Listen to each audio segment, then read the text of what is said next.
So mga tol, natatandaan po natin na natalo ang ating pambatong Unified WBA at IBF Super Bantamweight World Champion Marlon Tapales ay 2 buwan na po ang nagdaan kontra sa The Monster ng Japan na Naoya Inoue, na sinabi po ni Naoya Inoue mga tol na hindi siya aakyat ng featherweight division at mananatili siya sa Super Bantamweight Division o 122 pounds para uubusin niya ang malalakas sa Super Bantam o lilinisin niya.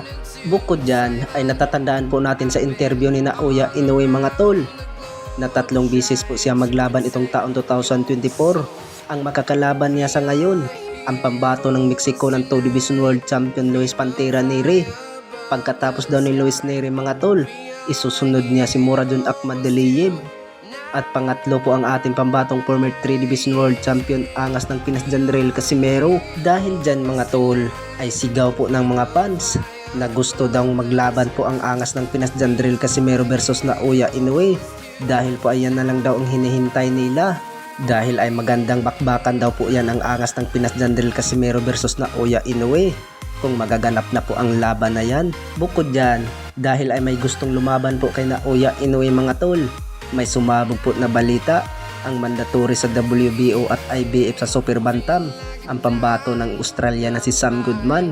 Pero banat po ni kampo ni Sam Goodman mga tol, si Naoya Inoue daw ang dadayo sa Australia. Samantala, ang tanong dyan mga tol, kung papayag ba ang kampo ni Naoya Inoue na sila ang dadayo sa Australia para harapin itong si Sam Goodman. Baka iniisip nila sa kampo ni Naoya Inoue mga tol, baka matalo itong si Naoya Inoue sa Australia kapag hindi may pabagsak itong si Sam Goodman. Sa kabilang banda naman mga tol ay kakatapos lang po ang laban sa ating pambatong IBF Super Flyweight Jeroen Angkahas kontra Takuma Inoue. 2 araw na po ang nagdaan at banat po ng karamihan mga tol na binabagsak po itong si Jeroen Angkahas sa round 9 na tinamaan po sa gitna ng tiyan. Ay hindi na po nakabangon itong ang ating pambato na si Angkahas.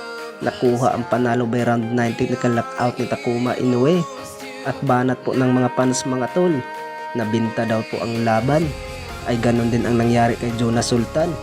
Isang body shot lang po ang tumama, ay gumapang din sa round 1. Hindi na rin nakabangon itong si Jonas Sultan. Bukod dyan ay marami namang nagsabi mga tol na hindi binta ang laban, dahil nakikita po natin na ginawa po ang lahat ng makakaya nila Jeroen Angkahas at Jonas Sultan para lang sana manalo ang laban. At talagang minalas lang daw po ang ating dalawang pambato sa Japan, dahil ay puro daw body shot ang patama.